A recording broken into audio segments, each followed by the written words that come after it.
महाबोधी महाविहार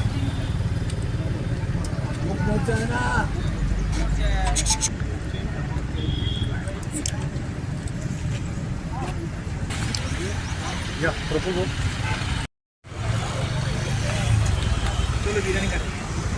खाना है क्या मेरा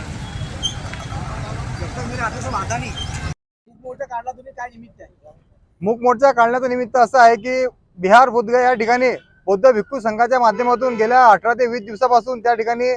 खूप मोठ्या प्रमाणात आंदोलन सुरू आहे आणि ते आंदोलन बुद्धगयातील बोधी विहार मुक्त व्हावं, ज्या विहारावर ब्राह्मणांचा ताबा झालेला आहे, इतर धर्मियांचा ताबा झालेला आहे, ते ताबा काढून त्या ठिकाणी नवीन समिती गठीत करून भिक्खू संघाची त्या ठिकाणी समिती व्हावी आणि त्या भिक्खू संघाच्या समर्थनार्थ महाबोधी विहाराच्या समर्थनात देशभरामध्ये खूप मोठ्या प्रमाणात आंदोलन सुरू आहे। त्याच आंदोलनाचा एक भाग म्हणून आज खामगाव तालुक्यातील तमाम बौद्ध समाजाच्या माध्यमातून बुलढाणा जिल्हाधिकारी कार्यालय या ठिकाणी आम्ही जिल्हाधिकारी साहेब यांच्या माध्यमातून महोदय राष्ट्रपती यांना निवेदन पाठवणार आहोत। ते बुद्धविहार आमच्या बौद्ध भिक्खूंच्या ताब्यात द्यावं, त्या विहारावर कुठल्याही इतर धर्मियांचा ताबा नसला पाहिजे, ते बुद्धांच्याच ताब्यात द्यावं अशी आमची या निवेदनाच्या माध्यमातून आणि या मूक मोर्चाच्या माध्यमातून मागणी आहे।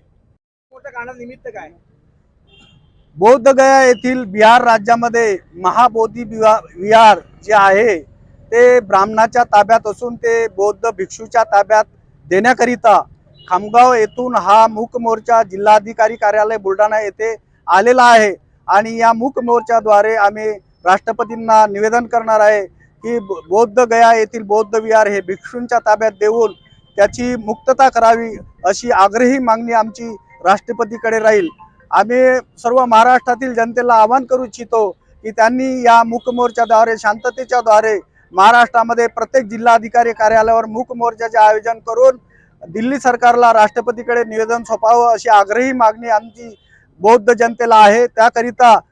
आमची राष्ट्रपतींना विनंती राहील की त्यांनी लवकरात लवकर बौद्धगयेचं जे बौद्ध विहार आहे ते ब्राह्मणाच्या ताब्यात असून ते बौद्ध भिक्षूच्या ताब्यात देण्यात यावं अशी आग्रही मागणी आम्ही या निवेदनाद्वारे आज करणार आहे।